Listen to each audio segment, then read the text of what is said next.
Haleluya, puji Tuhan, salam sejahtera bagi kita semua Bapak Ibu keluarga besar GPDI El Shaddai Magelang. Resilient, tangguh dalam Tuhan. Puji Tuhan Bapak Ibu yang dikasih oleh Tuhan, kita kembali berjumpa dalam Renungan 79 hari ini. Dan tetap dengan 365 hari yang mengubahkan, kita hari ini sampai pada bacaan Yohanes 21, saya mengambil di perikop ayat 1 sampai ayat 14, tetapi saya bacakan di ayat 1 sampai 5. Yohanes 21 ayat 1 sampai 5. Kemudian Yesus menampakkan diri lagi kepada murid-muridnya di pantai Danau Tiberias dan ia menampakkan diri sebagai berikut. Di pantai itu berkumpul Simon Petrus, Thomas yang disebut Didimus, Nathanael dari Kana yang di Galilea, anak-anak Zebedeus dan dua orang muridnya yang lain. Kata Simon Petrus kepada mereka, "Aku pergi menangkap ikan." Kata mereka kepadanya, "Kami pergi juga dengan engkau." Mereka berangkat lalu naik ke perahu, tetapi malam itu mereka tidak menangkap apa-apa. Ketika hari mulai siang, Yesus berdiri di pantai, akan tetapi murid-murid itu tidak tahu bahwa itu adalah Yesus. Kata Yesus kepada mereka, "Hai anak-anak, adakah kamu mempunyai lauk pauk?" Jawab mereka, "Tidak ada." Puji Tuhan, saya memberikan tema dalam renungan hari ini, Yesus hadir. Observasinya ada tokoh-tokoh yang tertulis di sini, ada Yesus, ada Simon Petrus, Thomas, Nathanael, anak-anak Zebedeus, dan juga dituliskan dua murid yang lainnya. Tempat kejadiannya mereka ada di pantai Danau Tiberias dan waktunya menunjuk di siang hari. Latar belakangnya adalah Yesus menampakkan diri yang ketiga kepada murid-muridnya setelah bangkit dari kematian. Interpretasi dari pokok pembahasan kita, setelah bangkit dari kematian, Yesus menampakkan diri kepada murid-muridnya, kepada beberapa orang ya. Nah, dan peristiwa kali ini adalah merupakan penampakan diri Yesus yang ketiga setelah dia bangkit dari kematian. Yang dilakukan Yesus adalah dia menjumpai murid-muridnya saat mereka sedang mencari ikan. Kenapa mereka kembali mencari ikan? Dalam keputusasaan mereka, kalau tadinya mereka berharap Yesus itu akan bersama mereka, akan menjadi pemimpin mereka, tetapi secara manusia, Yesus tetapi ternyata mengalami kematian dan lain sebagainya ya. Nah, dari sini kita melihat mereka dalam keputusasaannya dia kembali ke pekerjaan lama ya, mencari ikan atau sebagai seorang nelayan. Kita melihat Yesus itu hadir waktu murid-murid sedang bekerja mencari ikan ya. Yesus hadir bukan hanya pada saat persekutuan dengan murid-muridnya saja, bukan hanya pada saat murid-muridnya berdoa, bukan hanya pada saat murid-muridnya itu sementara melakukan ritual ibadah ya, tetapi di sini Yesus itu juga hadir di tengah-tengah mereka saat mereka sedang bekerja. Ini membuktikan bahwa Tuhan Yesus itu hadir bukan hanya pada saat-saat jam ibadah saja, di gereja saja, atau di persekutuan saja, atau di grow saja, tidak. Yesus itu bisa hadir kapan saja dan di mana saja ya. Ayat yang keempat kita membaca. Ketika hari mulai siang, Yesus berdiri di pantai, akan tetapi murid-murid itu tidak tahu bahwa itu adalah Yesus. Waktu mereka bekerja, sibuk bekerja, bahkan setelah semalaman mereka ternyata tidak mendapatkan ikan, maka mereka tentu saja secara manusia ya kalau tidak udah kerja keras tetapi tidak mendapatkan ikan. Selain mereka juga ada kesunyian setelah kematiannya Yesus. Nah, dalam keputusasaan ini setelah Yesus mati, mereka bekerja kembali menjadi nelayan dan di tengah-tengah kesibukan mereka ternyata tidak menyadari bahwa ada Yesus yang hadir menghampiri mereka. Ya, di ayat yang mereka tidak tahu bahwa itu Yesus. Ya, ketika Yesus berdiri di pinggir pantai.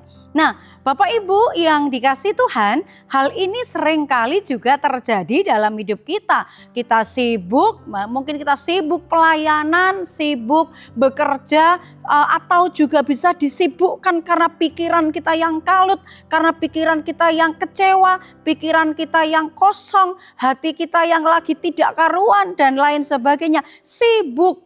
Sehingga kita tidak sadar bahwa Yesus itu selalu hadir, ada di dekat kita.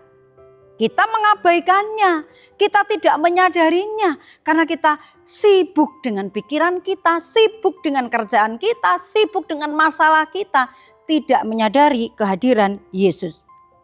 Yang luar biasanya, waktu murid-murid ini sibuk, kemudian bahkan tidak menyadari kehadiran Yesus, yang luar biasanya kita punya Tuhan Yesus ya. Kita lihat yang dilakukan Yesus apa? Di ayat yang kelima.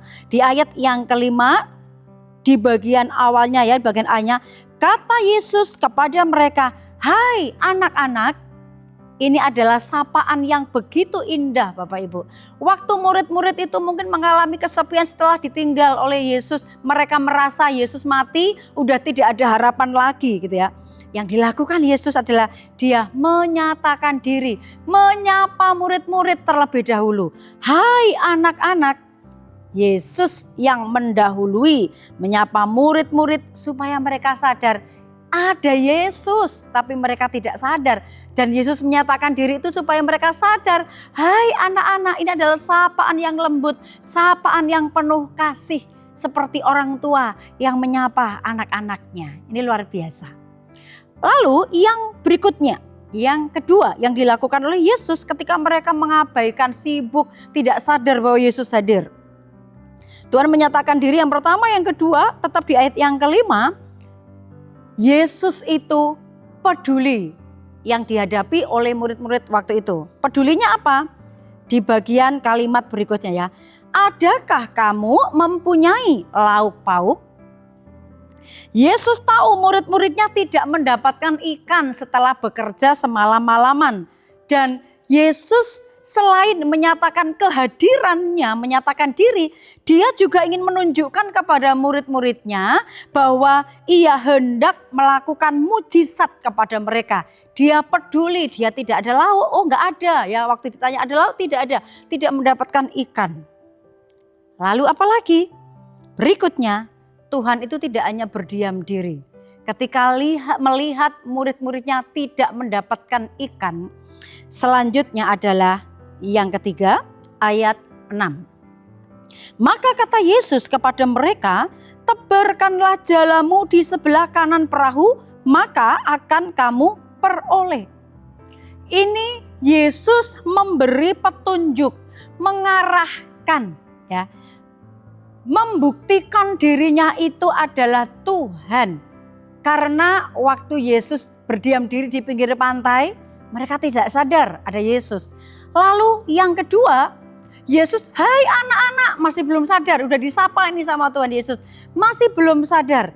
Yang berikutnya Tuhan memberikan petunjuk untuk mendapatkan ikan. Tebarkan jalamu di sebelah kanan perahu, kamu akan memperolehnya.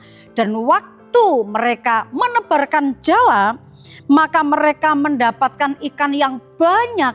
Di situ mereka mulai sadar, loh ini sepertinya Tuhan ini gitu ya. Sepertinya ini Tuhan, tetapi kalau kita membaca di ayat-ayat selanjutnya, sampai mereka menuju ucapan daripada murid, salah satu dari murid berkata, itu Tuhan ya. Lalu si Petrus segera, karena dia bilang itu Tuhan, maka dia langsung segera terjun. Tetapi mereka tidak berani, bahkan tidak berani menanyakan bahwa siapakah engkau, atau menanyakan Yesus itu sebagai guru, karena sebenarnya mereka sendiri tahu bahwa itu memang Tuhan. Kapan murid-muridnya itu sadar? Kalau kita lihat dalam bacaan ini, ayat 7 dan 8 ya. Kapan murid-murid itu sadar akan kehadiran Yesus? Yaitu setelah melihat mujizat. Ayat 7 dan 8. Maka murid yang dikasihi Yesus itu berkata kepada Petrus, itu Tuhan. ketika Petrus mendengar bahwa itu adalah Tuhan, maka ia mengenakan pakaiannya sebab ia tidak berpakaian, lalu terjun ke dalam danau. Murid-murid yang lain datang dengan perahu karena mereka tidak jauh dari darat, hanya kira-kira 200 hasta saja, dan mereka menghela jala yang penuh ikan itu. Murid-murid sadar ada Tuhan. Tadi waktu Yesus itu dia memperhatikan mereka, bukan berarti Tuhan itu jauh. Tuhan itu sudah melihat murid-murid, dia ada di dekatnya murid-murid, memperhatikan, dia bekerja, mencari ikan semalaman, tidak mendapatkannya. Dan waktu Yesus di pantai itu mereka tidak tahu bahwa itu adalah Yesus. Masih dengan sabarnya Tuhan nyapa, hai anak-anak. Tidak hanya berhenti menyapa, Yesus berkata, adakah lauk pauk? Ini kepedulian Tuhan, ya. Nah, tidak berhenti sampai di situ saja juga, sampai akhirnya Tuhan itu memberikan petunjuk. Kamu mau lihat mujizat? Ya, lakukan firman Tuhan, lakukan apa yang dikata Yesus, tebarkan, maka kamu akan memperoleh. Dan murid-murid ini sadar setelah melihat, wah beneran ada ikan di sebelah kanan, seperti yang ditujukan orang itu, karena mereka waktu itu belum sadar bahwa itu adalah Yesus, ya. Ketika ditarik, baru mereka sadar. Yohanes berkata, itu Tuhan. Dan Petrus langsung terenyak. Kaget, itu Tuhan. Wah, dia cepat-cepat turun dari perahu untuk menemui Yesus. Meskipun dia tidak berani menanyakan, apakah engkau Yesus, apakah engkau Tuhan, mereka tidak berani. Karena di dalam hati mereka, mereka tahu itu adalah Tuhan. Seberapa banyak kita, Bapak Ibu, kita tahu Tuhan itu sudah mengerjakan sesuatu, tetapi kita tidak pernah mengakui itu Tuhan. Kita masih berputar-putar dengan cara pikir, pola pikir kita. Sehingga sampai Tuhan tunjukkan ada mujizat. Baru ya percaya engkau Tuhan. Karena sudah melihat mujizat, ya. Jadi kita melihat aplikasinya bahwa iman itu adalah percaya dahulu baru akan melihat. Namun murid-murid ini melihat dulu, melihat mujizat dulu, baru percaya itu Tuhan. Padahal Yesus sejak awal mereka masih di dalam perahu, Yesus sudah hadir. Tuhan selalu hadir di tengah-tengah kita. Sekalipun kita sementara sibuk dengan masalah, sibuk dengan sakit, sibuk dengan pekerjaan, sibuk dengan pikiran-pikiran kita, Yesus itu sudah hadir memperhatikan kita. Kira-kira anak-anakku ini itu datang kepadaku atau tidak? Kira-kira anak-anak ini akan sujud kepadaku tidak? Percaya kepadaku atau tidak? Aplikasinya apa Bapak Ibu? Janganlah kesibukan atau persoalan kita sehingga kita membuat kita tidak merasakan kehadiran daripada Tuhan Yesus. Miliki iman, tetap percaya walaupun belum melihat mujizat. Responi firman sebagai wujud kehadiran Tuhan. Ibrani 13 ayat 5b, karena Allah telah berfirman, aku sekali-kali tidak akan membiarkan engkau, dan aku sekali-kali tidak akan meninggalkan engkau. Yang menjadi pelajaran penting bagi kita, ajakan dari firman Tuhan kali ini, hari ini adalah belum melihat mujizat atau sudah melihat mujizat, jangan goyahkan itu. Dia selalu hadir. Meskipun belum melakukan mujizat, tapi Yesus itu sudah hadir. Memperhatikan kita, melihat apakah kita ini sungguh-sungguh mencari Tuhan. Apakah sungguh-sungguh kita bertanya kepada Tuhan. Sampai kesetiaannya Tuhan itu dinyatakan bahwa mujizat itu pasti dikerjakan. Kalau saat ini belum melihat mujizat, tetap percaya saja. Ada cara Tuhan yang luar biasa untuk membentuk iman percaya kita. Yang dijelaskan di sini adalah Yesus selalu hadir. Kita sadar atau tidak sadar, Yesus selalu hadir. Itu sebabnya miliki kepekaan kepada Tuhan untuk kita merasakan bahwa dalam kondisi dan dalam keadaan apapun kita percaya Tuhan ada. Itu sebabnya berbincang-bincanglah, berkomunikasilah, tetaplah terhubung dengan Tuhan sehingga kita tetap dapat merasakan kehadiran Tuhan dalam segala keadaan. Haleluya. Tuhan memberkati kita, biarlah firman Tuhan yang kita boleh dengar dan renungkan kali ini boleh senantiasa menjadi sebuah pembelajaran bagi kita bahwa kita harus semakin melatih kepekaan kita akan kehadiran Yesus. Tuhan Yesus memberkati kita. Terima kasih buat kesetiaan Bapak Ibu dalam memperhatikan, merenungkan, menyimak ya dalam renungan 79 setiap harinya. Saya percaya Bapak Ibu senantiasa diberkati oleh firman-firman yang disampaikan melalui renungan 79 setiap harinya.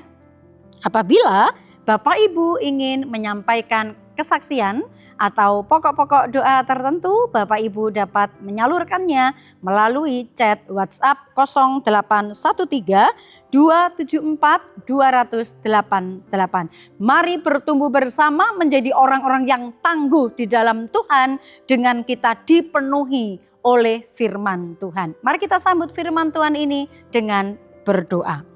Terima kasih Bapa yang baik, kami bersyukur sebab firman-Mu hari ini kembali mengingatkan Engkau selalu hadir, Engkau selalu ada dimanapun dan kapanpun. Engkau selalu memperhatikan kehidupan kami. Tolong kami umat-umat-Mu, keluarga besar GPDI LCD Magelang, untuk kami selalu dapat merasakan kehadiran Tuhan dalam segala situasi, sehingga hati kami, roh kami tetap terhubung dengan Tuhan. Terima kasih ya Bapa. Ya Tuhan, Nama-Mu adalah untuk selama-lamanya. Ya Tuhan, Engkau diingat turun-temurun, sebab Tuhan akan memberi keadilan kepada kami umat-umat-Mu dan akan sayang kepada hamba-hambanya. Terima kasih, kami bersyukur buat firman-Mu hari ini. Di dalam nama Tuhan Yesus Kristus kami terima dengan sukacita. Haleluya, puji Tuhan. Amin.